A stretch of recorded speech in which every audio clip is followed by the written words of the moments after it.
Отец Бог ви благодарам што сте повторно дел од Добро утро секое утро и да разговараме секако за предстојниот празник Спасов ден. Вознесение Христово или Спасов ден секако еден од најголемите христијански празници кои секогаш се празнува 40 дена по Великден и секогаш се паѓа во четврток. Зошто е така и какво е значењето на овој празник?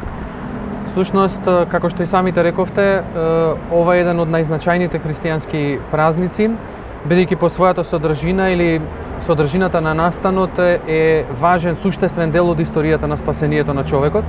Ако на Великден беше постигнато спасението, ете сега на Спасовден всушност се случува реализацијата на тоа зошто е постигнато спасението од страна на Спасителот, односно на Господ Исус Христос.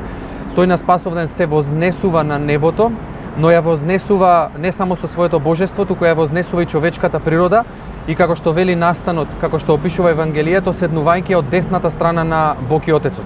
Ова десна страна не е во просторна смисла, затоа што каде што пребива Бог е надвор и од времето и од просторот, туку е во смисла на достоинството, односно на честа, која што се укажува на човечката природа. Или човекот е повторно вратен на местото за кое што беше и создаден, а од каде што отпадна поради гревот на нашите прародители Адам и Ева.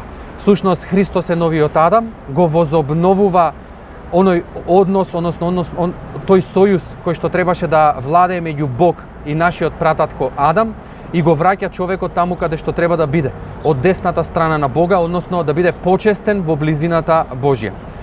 Секогаш е на 40 дена од Великден, затоа што тогаш всушност во тие 40 дена Христос ја продолжи својата спасителна мисија, убедувајќи ги апостолите во вистинитоста на своето воскресение и на сите оние други кои што им се јави во тој период.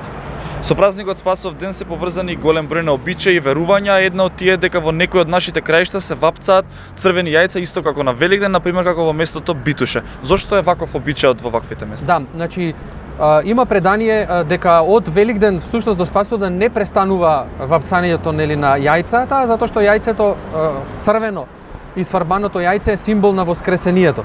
И ние 40 дена до Спасовден цело време се поздравуваме со поздравот Христос воскресна, поздравувајќи на вистина воскресна, и со тоа ги заменуваме сите поздрави кои што се вообичаени, како добар ден, добро утро, нека ти е добар денот и така натаму. Значи сето ова го заменуваме со Христос воскресна, на вистина воскресна. И овој 40-дневен период е всушност цело време во знакот на Христовото воскресение. Богослужението е во тој контекст пасхално, воскресенско, а исто така и знакот на Христовото воскресение, тоа е фарбаното црвено јајце, секако се задржува како традиција или како видлив символ на воскресението Христово. Затоа ова е и задржано на некој начин и е на Спасовден за да уште една се потврди таа Христова жртва или тоа Христово дело.